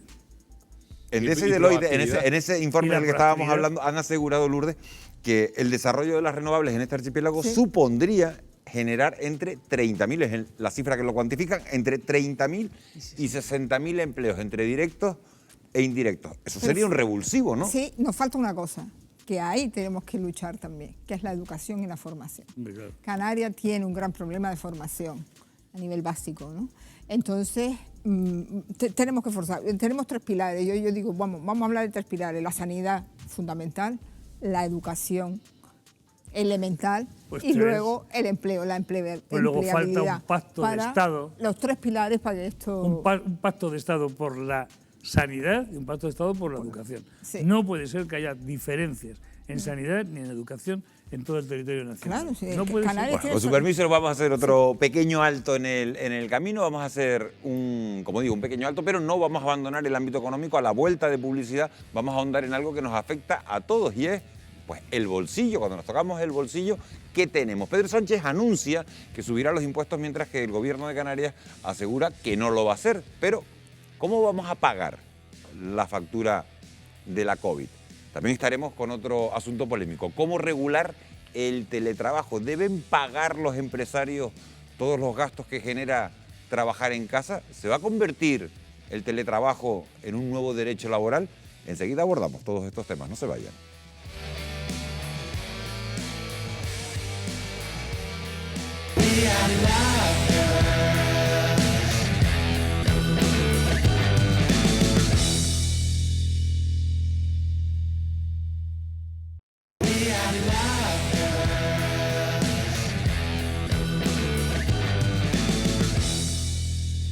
Seguimos en directo en Televisión Canaria, 12 menos 25 de la noche. Los analistas auguran que la economía no se va a recuperar hasta 2023, mientras la factura de la COVID-19 sigue creciendo. Financiar los ERTE, el ingreso mínimo vital o las ayudas a las empresas son gastos que se unen a la caída de los ingresos públicos por el freno de la actividad económica. El gobierno de Pedro Sánchez tiene previsto un aumento de impuestos. Y en Canarias, nuestra compañera Patricia Reyes está con Román Rodríguez, vicepresidente del Gobierno y consejero de Hacienda del Ejecutivo Autonómico. Patricia, muy buenas noches. Buenas noches, Miguel Ángel. Efectivamente estamos con Román Rodríguez, consejero de Hacienda del Gobierno de Canarias. Buenas noches, señor Rodríguez. ¿Qué tal? Pedro Sánchez ha anunciado una subida de impuestos. Usted ha descartado elevar la presión fiscal en Canarias. ¿Cuánto durará este compromiso? ¿Usted puede asegurar que no habrá incremento de impuestos hasta después de la recuperación, en 2023? Bueno, nuestra voluntad es mantener la fiscalidad actual, ni subirla ni bajarla. Eso sí, para garantizar la sanidad, la educación y los servicios sociales, tienen que autorizarnos, utilizar nuestros ahorros, permitirnos el endeudamiento y captar recursos de España y de Europa. Si estas condiciones se dan, no tocaremos el gasto público. No tocar los tributos en las islas incluye también los impuestos verdes. Su gobierno tenía previsto crear esta tributación también. Bueno, la discutiremos, pero la propuesta que estamos haciendo es dejarlos para después de la superación de esta crisis, pero ese es un compromiso electoral, es un compromiso del presidente del gobierno y la voluntad es mantenerlo, eso sí, retrasando la toma de decisiones a la superación de este momento crítico de la economía canaria. Y, señor Rodríguez, Canarias continúa a la espera de la autorización del Gobierno central para poder gastar 4.000 millones de ahorro acumulado por todas las administraciones de las islas. ¿Confía en que llegue esta autorización finalmente? No, sin duda, sería impensable que no se autorizara a utilizar nuestros ahorros justamente para no tocar los impuestos y para garantizar los servicios públicos. Estamos convencidos, ya hemos abierto brecha, hay una autorización parcial para autorizar casi 400 millones, tenemos que llegar este año a 1.000 millones a nivel de Canarias y otro tanto a nivel de las corporaciones locales y confiamos en que el Gobierno de España sea sensible y nos permita utilizar los ahorros para garantizar los servicios y para impedir los recortes. La caída de fondos públicos en las islas es inédita. ¿Cómo va a afrontar los nuevos presupuestos autonómicos que se van a comenzar a preparar sin hacer recortes en los servicios públicos, como también se ha comprometido? Bueno, justamente utilizando los ahorros, exigiendo transferencias del Estado y de Europa que nos correspondan y, si fuera necesario, pidiendo al Estado que nos permita endeudarnos. La idea es que el presupuesto del 21 garantice la sanidad, la educación, los servicios sociales, podamos hacer viviendas o carreteras y, por lo tanto, nuestra voluntad, utilizando esa fuente, es no tocar la fiscalidad, pero mantener servicios públicos, inversiones y ayudas a los sectores económicos. Perfectamente posible si todas las premisas comentadas se cumplen. Pues Román Rodríguez, muchísimas gracias por su tiempo. Buenas noches. Gracias, buenas noches. Miguel Ángel, buenas noches. Volvemos a la mesa de debate. Gracias, Patricia. Muy interesante lo que ha dicho el presidente, ya lo han escuchado. Canarias no tiene previsto subir los impuestos, pero en las palabras del consejero de Hacienda también hay que decirlo, hay un condicional. Ha dicho que la fiscalidad se mantendrá tal y como está si el gobierno central permite el endeudamiento, si llegan suficientes recursos desde Europa y de Madrid y si nos dejan usar los 4.000 millones de ahorros de las administraciones canarias. Lourdes, ¿no son muchos condicionantes? ¿Crees que finalmente vamos a evitar el aumento de impuestos? Hombre, yo creo que sí, pero se supone que un incremento del gasto público, como se está llevando a cabo, va a empujar la economía, va a crecer la demanda, va a crecer la producción y entonces en el futuro que se incrementen los impuestos para poder de alguna manera pagar esa deuda pública, pues sí, pues podría ser, pero ahora mismo a corto plazo yo creo que no, y además todo es condicionante. ¿El dinero de Europa va a venir? Hombre, si el dinero de Europa viene, pues ya es un alivio. Yo no creo que se suban los impuestos mientras podamos usar eso, pero claro, ahí está lo que ha pasado ahora, que va a contar Domingo con nuestra... Primero yo creo que es fundamental el tercer punto, que a Canarias le dejen utilizar los 4.000 millones de superávit. ¿Por qué? Por un tema de, los ingleses hablan de moral hazard. Eso está garantizado. Los moral hazard, que es la moralidad. Solo 3 comunidades autónomas, creo que son Navarra, País Vasco y Canarias, tienen superávit. Oye, si aquel que lo ha hecho bien, hay que premiarle. Porque si no nos metemos todos en el mismo saco. Luego utilizar, y además, por saber, esto era un fondo que quedó ahí de otra etapa política cuando había que proteger las cuentas públicas totales. El gobierno de Montoro dijo, tú... Había que cumplir una ley de estabilidad presupuestaria. Exactamente. Ahora estamos en otro entorno, a los que tienen y han hecho los deberes, y los canarios hemos sido diligentes y hemos hecho los deberes, por favor, no nos dejen utilizar. Yo quería comentar muy rápidamente la mala noticia de la tarde con la que hemos merendado, y es el no nombramiento de la vicepresidenta del Gobierno, ministra de Hacienda. ¿Por qué no la han nombrado? No la han nombrado porque... Bueno, porque yo creo que es un aviso a navegantes. Un aviso a navegantes. Nosotros, aquí se va a generar una deuda sobre PIB altísima. La previsión es que cierre el año con 120-125% de deuda sobre PIB, un déficit de 115.000 millones, 115.000 millones a nivel nacional. El Ministerio de Fomento son 10.000, pues 115.000 millones de déficit. Y confiamos, cree el Gobierno, que Europa nos salvará. Es verdad que Europa se ha mostrado, la Comisión, pero el Consejo, que son instituciones diferentes, se reunirá el 17 y 18 de julio. Nosotros confiamos mucho en esos 750.000 millones, fondo de reconstrucción. A España le tocan 140.000 millones, es mucho dinero. Pero yo creo que Europa ha dicho hoy, cuidado, date tú, que si tú subes los impuestos, igual no eres la presidenta del Eurogrupo que yo quiero. Pero tú no crees, Domingo, que se ha minimizado a los países Lourdes, pequeños? ¿estás de acuerdo? No, Ay, no estoy de acuerdo. O sea, no es por el anuncio de la subida de impuestos, porque eso es un anuncio y no está tal. Eso no es creíble. O sea, indudablemente el sur siempre trae problemas. Y España, perdón, ha sido una de las más afectadas en términos de deuda, ¿no? De las más afectadas por el coronavirus. No nos ha permitido crecer, no nos ha permitido, y además fuimos de los primeros que empezamos con esta pandemia. Votos, indudablemente. Estos votos se negocian, ¿eh? Sí, se negocia. Esto no es que abrimos la urna y a votar. Los votos se negocian. Nos han engañado otra vez. Sobre el papel teníamos la aprobación de Italia, Francia, Alemania y España. Más del 80% de la población europea.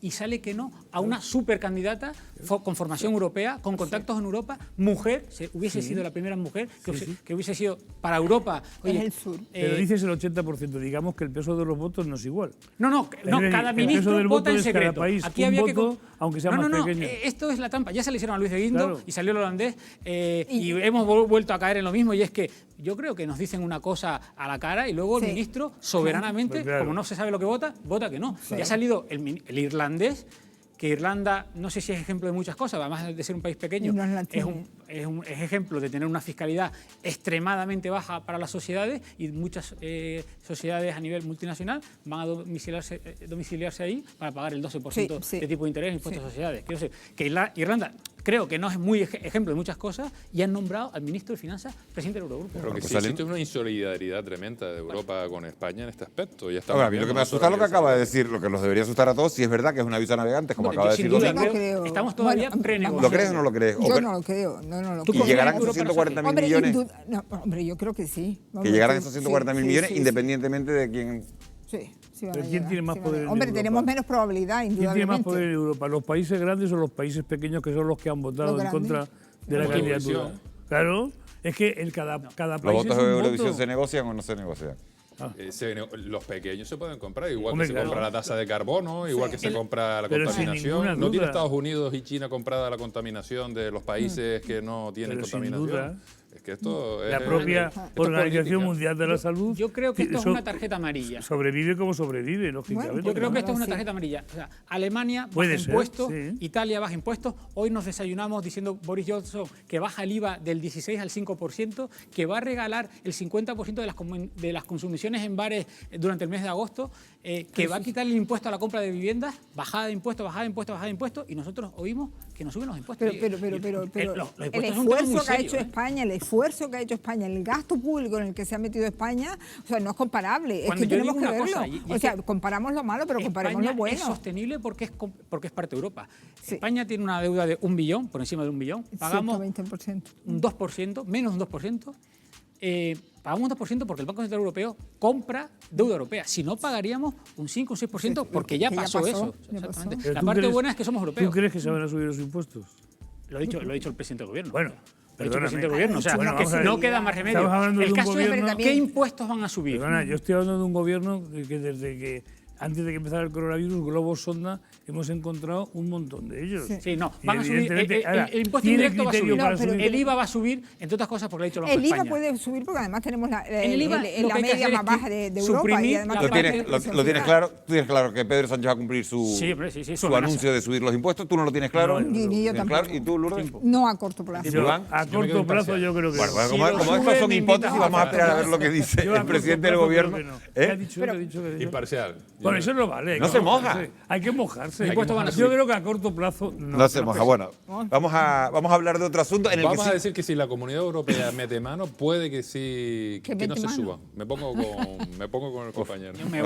Bueno, vamos a hablar con otro asunto que lo dejamos para la semana pasada y que despierta muchísimo interés entre nuestros espectadores, entre la población en general. Vamos a ir con ese asunto que está levantando ampollas después de vernos forzados a teletrabajar durante toda la pandemia. El gobierno de Sánchez está decidido a para regular esta actividad. Pero el borrador del proyecto de ley ya ha provocado las primeras críticas de los empresarios. Lo han calificado de errático y también de desequilibrado tras la primera reunión mantenida ayer con el gobierno y con los sindicatos. Aunque están conformes con desarrollar el trabajo en casa, no lo están tanto con los detalles de esa regulación que plantea el Ministerio. Wendy Fuentes, ¿por qué? Así es, desde que llegamos a esta nueva normalidad también se habla de este asunto. Esa redacción del proyecto de ley ha generado mucha polémica. Levantarnos, asearnos, desayunar y recorrer escasos metros hasta el ordenador ha sido la rutina del 34% de los trabajadores durante la pandemia. El teletrabajo forzado llegó sin avisar y ahora toca legislar para establecer las reglas. Ya hay un borrador de proyecto de ley y con él llegó, como decíamos, la polémica. Gobierno y empresarios parten de conceptos muy distintos. Mientras para el Ministerio el teletrabajo debe ser una opción voluntaria del empleado, para los representantes patronales esta fórmula no puede convertirse en un derecho laboral ni tampoco debe contener condiciones imposibles de cumplir. Nosotros creemos que lo posible y lo imposible tiene que ser, primero, pactado, y sectorizado. O sea, la legislación no puede ser general, cada sector es un mundo, pero no tenemos una propuesta tampoco concreta que oponer o que poner sobre la mesa, entre otras cosas porque no queremos pecar los empresarios de lo mismo que ha pecado el gobierno, que es hacer una propuesta unilateral. Otro de los puntos de fricción está en los costes. El anteproyecto establece que la empresa debería abonar la totalidad de los gastos que ocasione el trabajo en casa. Esto supone ponerse de acuerdo para sufragar el recibo de la luz, la cuota de internet, el equipo informático o el mobiliario, por ejemplo. Sin embargo, no todos son costes adicionales para las empresas. Con el teletrabajo hay ahorros como el alquiler y otros gastos que genera una oficina y se estima, por otro lado, que la productividad del empleado aumenta entre un 10 y un 25%. En la otra parte, la del trabajador, también se imputan ahorros como el coste del transporte, los tiempos de desplazamiento y los tan socorridos menús de los bares aledaños para poder almorzar. Ventajas que se extienden a disponer de un horario flexible para una mayor conciliación de la vida laboral y familiar, aunque siempre que se respete el derecho a desconectar, porque esa es una de las quejas que más se ha escuchado en esta pandemia. El exceso de horas y el desbarajuste en los tiempos dedicados al trabajo. Perversiones del sistema como esta es lo que pretende evitar con la nueva regulación. Se deben respetar las jornadas tal y como están establecidas, se debe respetar los tiempos de descanso, los derechos en materia de seguridad y prevención de riesgos laborales. La gran trampa del trabajo es que se asocia a la conciliación y lo que hay detrás de esta medida puede ser la feminización de los trabajos regulares. El teletrabajo debe ser urgente, pero no se puede hacer con prisas. Lo que sí está claro es que el teletrabajo regulado y con normas claras es una oportunidad para abandonar la cultura del presentismo y dar paso al trabajo por objetivos más productivo y flexible del que se benefician empleados y empresarios. Estaremos muy pendientes de ese borrador proyecto de ley y esperando que lleguen a un consenso, ¿no?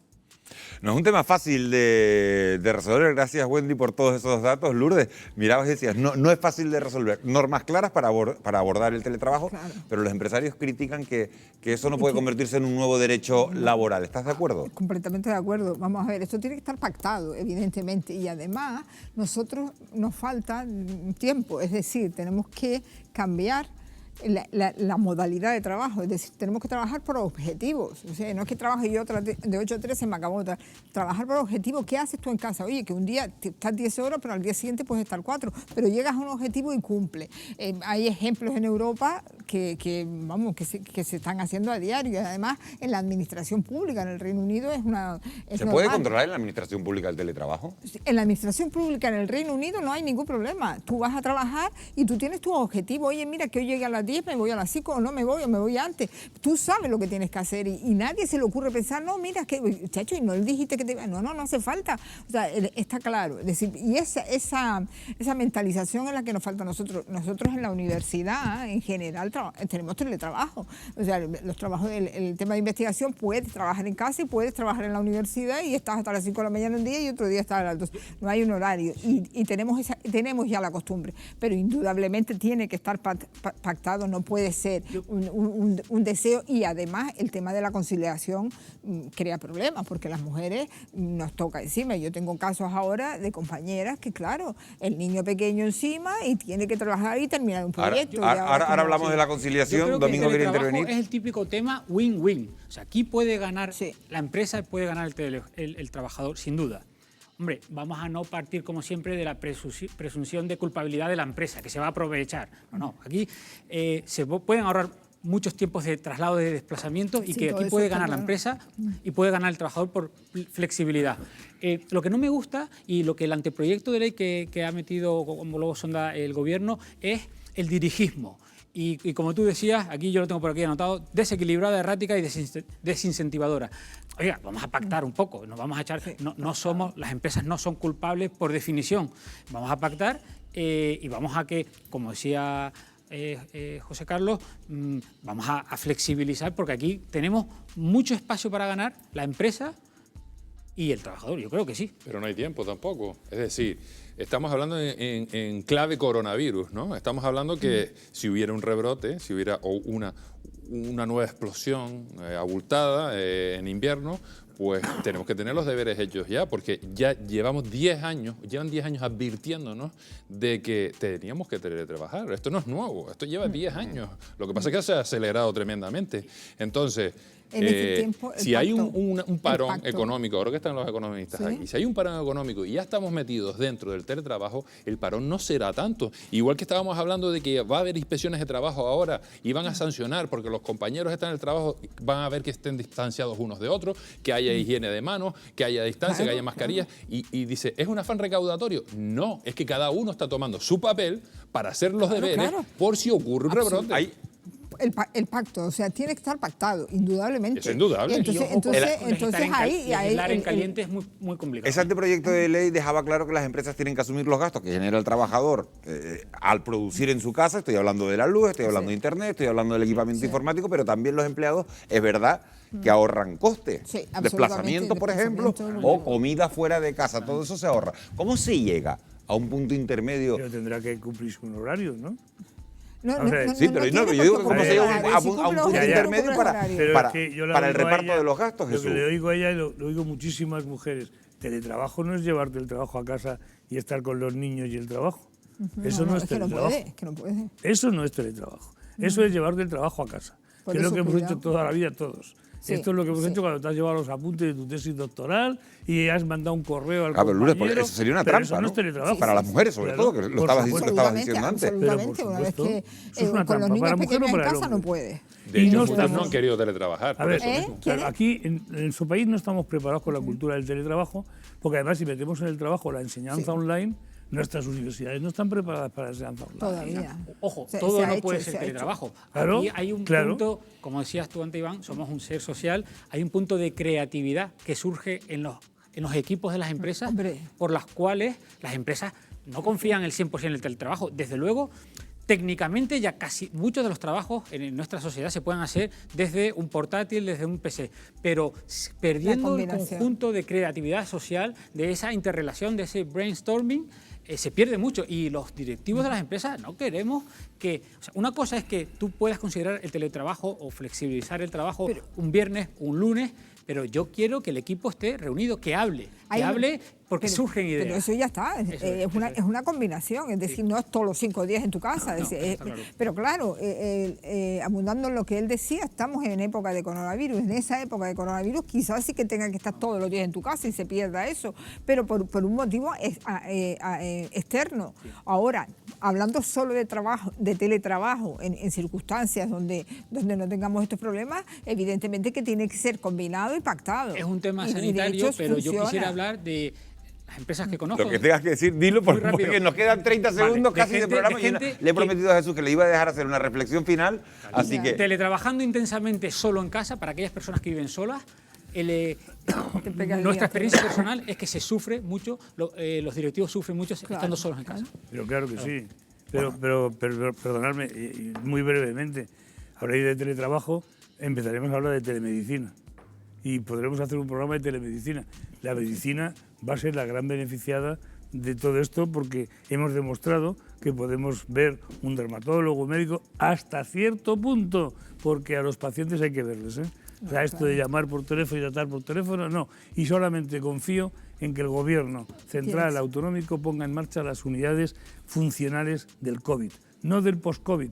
Todavía estamos en el COVID, bueno, con señora, médicos, enfermeros, trabajadores sociales, nutricionistas, para atender a todos esos sanitarios que lo han pasado mal, pero también a todos los familiares, ¿eh? Y a todos los pacientes. No nos pase como pasó con el síndrome de tóxico, el aceite de colza, lo recordáis algunos.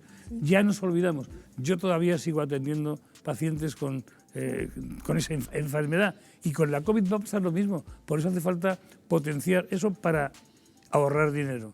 Desde ahí necesitamos vuestro apoyo. Potenciar la atención primaria. Hombre, eso es fundamental. Sí, pero eso es lo primero, olvidada, ¿no? Eso es lo primero que tenían que aprender los gobiernos. Médico de familia. Lo primero que ha quedado mal en este país ha sido la atención primaria, porque ha sido la gran olvidada. Siempre. Y lo digo también como consejero, es consejero de Sanidad. Es consejero de Sanidad de la Comunidad de Madrid. Yo quiero darle las gracias de verdad a los cuatro, porque han sido 2 horas de debate completas y se han pasado. Se han hecho cortas. Volando, se han hecho Pero cortas. porque lo diriges tú, que lo dices muy bien. Sí. Eres el que estás dirigiendo. Que no lo dejas hablar. Vamos. Señores, Domingo Santana, economista. Un auténtico placer tenerte en este plató. Iván Rodríguez, profesor de microbiología de la Universidad de Las Palmas de Gran Canaria, farmacéutico también. Iván, muchísimas gracias por haber aceptado la invitación. Lourdes Trujillo, te llamaremos y porque queremos que repitas, porque tienes un montón de cosas que contarnos. Gracias. ¿Qué decirte? Jesús Sánchez Martos, que es un auténtico placer no verte por el Skype, no verte a través de la pantalla, sino aquí, respetando el metro y medio. Encantado. El metro y medio. Gracias por haber cogido el avión y haberte llegado Muchísimas hasta gracias. Canarias. Gracias a los cuatro y gracias sobre todo a ustedes, que son los importantes, los que hacen posible este programa y los que hacen que cada semana busquemos, le demos nuevas vueltas a ver qué está surgiendo con el COVID y con esta pandemia. Gracias por su compañía. Nos vemos el próximo jueves si les apetece, y que tengan ustedes una muy feliz noche, sobre todo hasta ahora de la noche, 12 de la noche, un feliz descanso. Hasta mañana iba a decir, no, hasta el jueves que viene. Buenas noches.